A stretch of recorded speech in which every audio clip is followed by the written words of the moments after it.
Mes parents m'ont traîné en justice pour avoir acheté une maison. Sans blague. Le mois dernier, j'ai acheté ma toute première maison après 13 ans à trimer, à me nourrir de nouilles instantanées et à ne dépenser presque pas un sou. Et ma récompense? Une convocation au tribunal de la part de mes propres parents.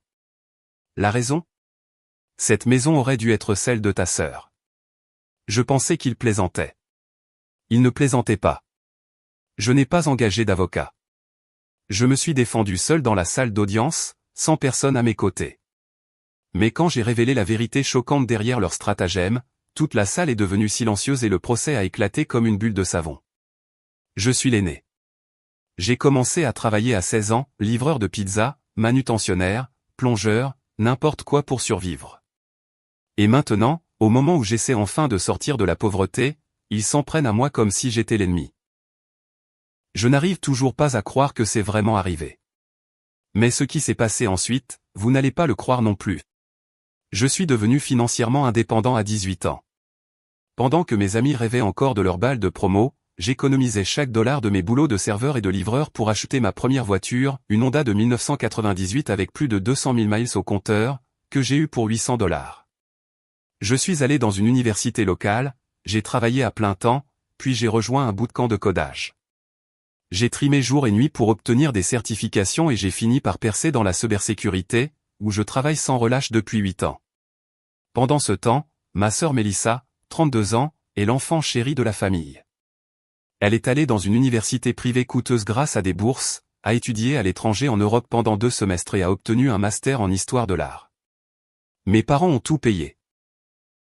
Les frais de scolarité, le logement, l'argent de poche, des vacances de luxe à chaque spring break. Ils lui ont même acheté une voiture neuve pour ses 16 ans. Moi, je n'ai jamais eu de vraies vacances. Pas d'articles de marque, pas de fête. J'ai vécu en colocation pendant près d'une décennie. Je n'ai emménagé seul que l'année dernière. Et le mois dernier, j'ai enfin acheté ma première maison. 3 chambres, 2 salles de bain, un jardin assez grand pour quelques potagers. La maison a coûté 385 000 $. J'ai économisé la totalité de l'apport de 20%, soit 77 000 $, entièrement par moi-même. Pas de prêt, pas d'aide. J'en suis sincèrement fier. 2 jours après avoir reçu les clés, j'ai reçu un SMS de mon père, il faut qu'on parle de la maison. Appelle-moi dès que possible. Je l'ai rappelé, pensant qu'il voulait peut-être venir la voir. Mais non. Je n'étais pas préparé à ce qu'il a dit ensuite. Il m'a regardé à travers l'appel vidéo et a parlé lentement. Nous en avons discuté en famille, et nous pensons que ce serait plus juste que Mélissa ait la maison. J'étais abasourdi. Qu'est-ce que tu veux dire? Elle a du mal avec ses dettes étudiantes, chérie. Elle ne peut pas payer un loyer en ville. Toi, tu t'en sors bien, tu pourrais facilement acheter autre chose. J'ai ri, parce que je n'arrivais pas à y croire. Mais il ne plaisantait pas. Et puis ma mère a appelé aussi. Nous t'avons élevé, soutenu. Il est temps pour toi de rendre à la famille. Ta sœur a besoin de stabilité. Tu peux le faire, ne sois pas égoïste. Je suis resté silencieux, le cœur serré. 8 ans. 8 ans à économiser chaque centime, et maintenant ils veulent que je renonce à tout, simplement parce que, ta sœur le mérite plus. J'ai essayé de rester calme, mais quand mon père a commencé à crier au téléphone que j'avais une obligation morale, j'ai raccroché. Pas par manque de respect, mais parce que si j'avais continué à écouter, j'avais peur de ne plus jamais pouvoir leur pardonner. Une semaine plus tard, j'ai reçu les papiers. Mes parents me poursuivaient en justice pour ma maison. Leur plainte affirmait que je leur devais de m'avoir élevé. Ils ont calculé 300 000 $ en frais d'éducation. Mélissa avait plus besoin de la maison à cause de ses prêts. Je pouvais me permettre d'en acheter une autre, disait-il. Ils étaient, émotionnellement investis, dans mon succès, et en tant que parents, ils avaient le droit de redistribuer les biens familiaux. La partie la plus folle? Ils voulaient que la maison soit transférée à Mélissa et que je continue à payer le crédit immobilier pendant au moins 2 ans, jusqu'à ce qu'elle puisse le reprendre. Mise à jour après 3 semaines. Oh mon Dieu, ça a explosé. Merci à tous pour votre soutien. J'ai lu chaque commentaire, et honnêtement, ça m'a permis de garder la raison pendant ce cauchemar. Voici ce qui s'est passé depuis mon dernier message. J'ai décidé de me représenter moi-même. Je sais que tout le monde a dit que c'était une mauvaise idée, mais engager un avocat m'aurait coûté au moins 10 000 $, et cette affaire était si ridicule que je pensais pouvoir la gérer. J'ai toujours été bon en recherche et en paperasse. J'ai découvert quelque chose d'intéressant, la sœur de mon père, ma tante, finance leur procès. Elle m'a toujours détesté parce que je ne l'ai pas invitée à la remise de diplôme de mon université locale, je n'y suis tout simplement pas allé, ça me semblait inutile pour un diplôme de 2 ans. Elle a raconté à toute la famille que je suis un ingrat et que je me crois supérieur parce que je travaille dans la tech. Mélissa a commencé à poster sur les réseaux sociaux à propos de sa maison, publiant littéralement de vieilles photos de maisons de Pinterest avec la légende « Hâte de faire de cet endroit un foyer ». Merci à mes parents de se battre pour ce qui est juste. Mélissa cœur rouge parce que la famille passe avant tout. Mes parents ont essayé de rallier mes grands-parents à leur cause en les manipulant. Mon grand-père leur a dit sans détour d'aller se faire voir. Ma grand-mère a été plus gentille mais leur a quand même dit qu'ils étaient ridicules. La première audience est prévue dans 2 mois, les tribunaux sont surchargés. Je me suis préparé comme un fou, relevés bancaires, documents hypothécaires, preuves de l'apport, fiches de paie, tout. Leur avocat, un avocat retrouvé par ma tante, m'a contacté pour discuter d'un règlement. Il voulait le transfert de la pleine propriété de la maison à Mélissa, que je rembourse le crédit sur 24 mois, que je donne 50 000 $ pour dommages émotionnels, et que je fournisse des excuses écrites pour avoir brisé la famille. Je n'ai pas pu m'empêcher de rire.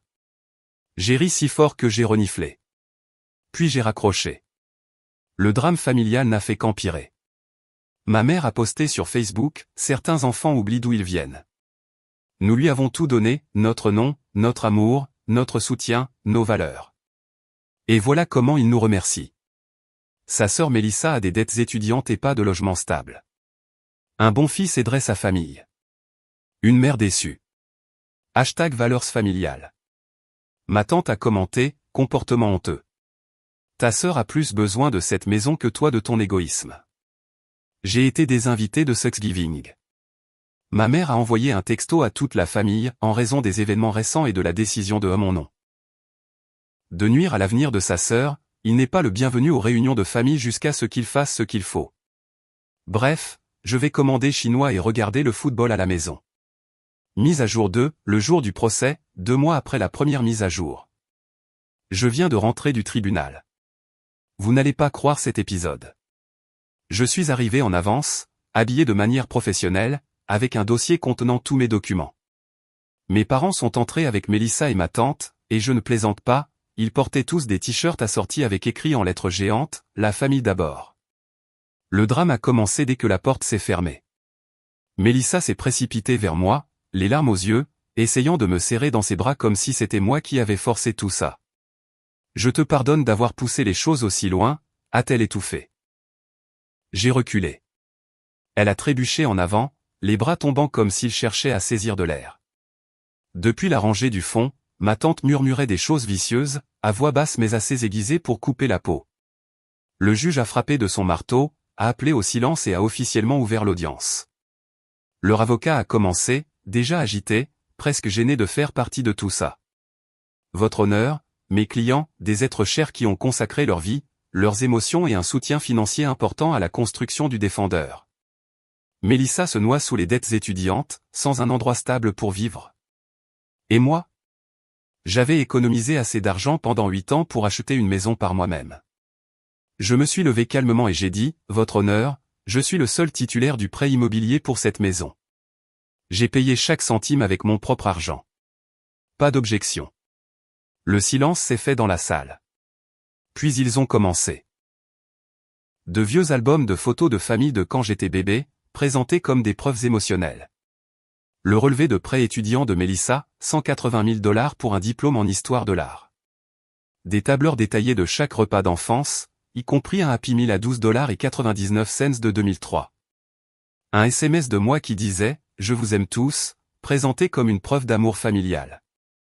Ils ont sorti mon profil LinkedIn, montrant que je travaille en cybersécurité. Mélissa a présenté un plan pour transformer la maison en une retraite pour artistes, bien qu'elle n'ait jamais gagné un seul dollar avec son art. Quand ce fut mon tour, j'ai soumis mes relevés bancaires prouvant que chaque dollar venait de mes économies.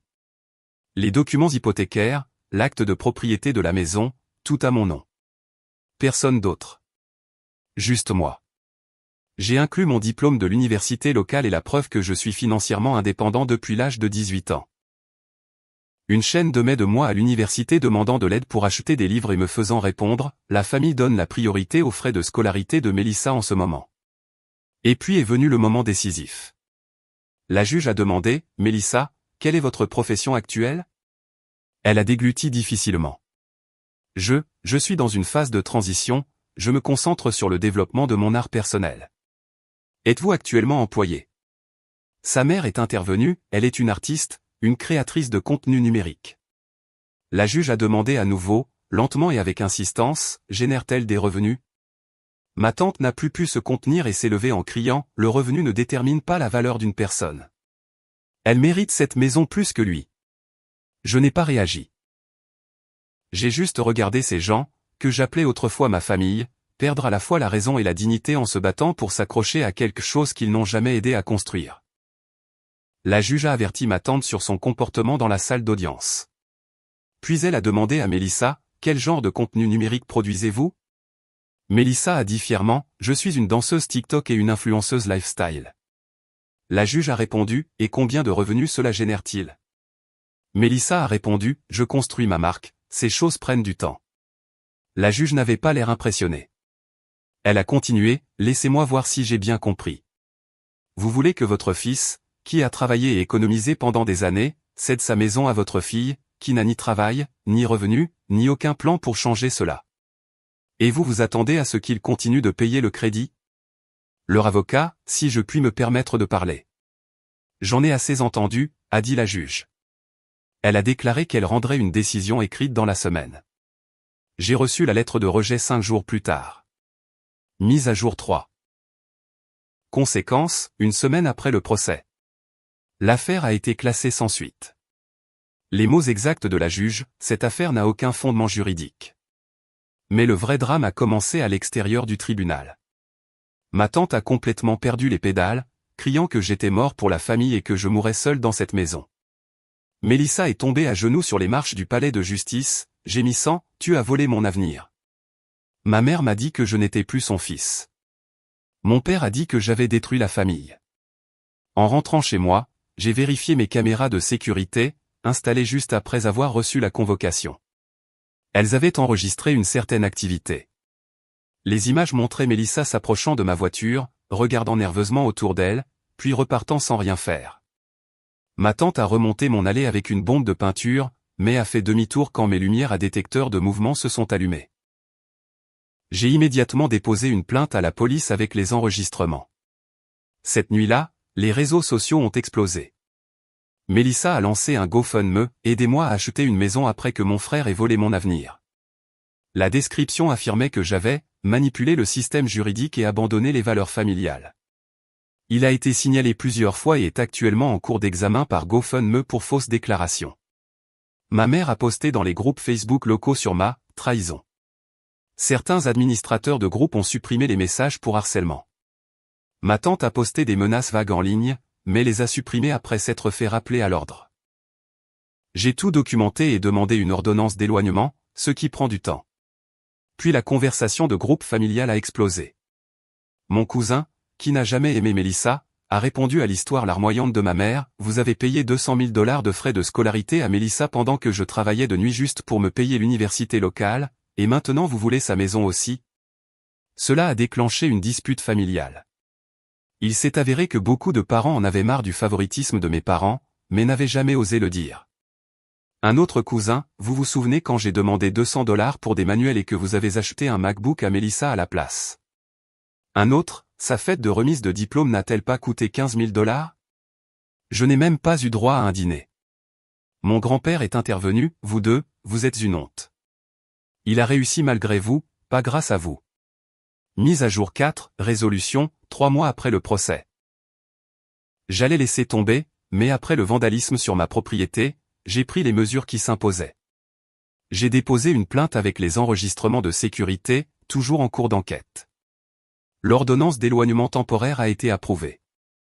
J'ai envoyé une mise en demeure formelle de cesser et de retirer le GoFundMe frauduleux, documentant tout pour un éventuel procès civil. Les conséquences commencent à tomber. Ma tante a reçu un avertissement écrit à son travail pour m'avoir harcelé via son email professionnel. Le compte GoFundMe de Mélissa a été fermé. Mes parents sont mal vus à l'église, commérage de petite ville. La dynamique familiale a changé, la moitié de la famille est de mon côté, un quart reste neutre, et le quart restant pense toujours que j'aurais dû donner la maison. Mise à jour finale, 6 mois après le procès. La vie est différente maintenant. Situation actuelle, mes parents ne me parlent plus. Jugement final. L'ordonnance d'éloignement contre ma tante est devenue permanente après qu'elle a violé l'ordonnance temporaire. Mélissa travaille chez Starbucks et s'en plaint sur Instagram. Moi, j'ai eu une promotion au travail. J'ai amélioré mon système de sécurité. Je me sens bien dans ma maison. J'ai adopté une chienne d'un refuge, Luna, une croisée berger allemand. J'ai commencé à organiser des soirées jeux avec des amis. C'est vraiment rafraîchissant d'être entouré de gens qui ne jugent pas chacun de vos mouvements. Ma mère m'envoie parfois des textos pour me demander de l'argent parce qu'ils ont des difficultés financières. Je ne réponds pas. Mon père m'a envoyé un email, quand nous pardonneras-tu ? Une famille doit rester unie. Je n'ai pas répondu. La meilleure partie, mon grand-père vient dîner tous les dimanches. Il m'apprend le travail du bois dans mon garage. Il s'avère qu'il voulait se rapprocher de moi depuis des années, mais mes parents trouvaient toujours des excuses. La semaine dernière, il m'a dit « Je suis fier de toi, mon fils. Tu t'es défendu. » À tous ceux qui demandent, mes parents pensaient-ils vraiment que poursuivre leur fils adulte pour sa propre maison fonctionnerait ? Mélissa croyait-elle vraiment qu'elle la méritait juste parce qu'elle avait eu du mal à l'université alors que j'avais un emploi stable ? Et continue-t-il à raconter à qui veut l'entendre que j'ai déchiré la famille ? Certaines personnes ne devraient vraiment pas être parents. Merci d'avoir suivi ce désastre familial. Je vais maintenant profiter de ma maison, de ma chienne et de ma tranquillité d'esprit. Souvenez-vous, la meilleure vengeance, c'est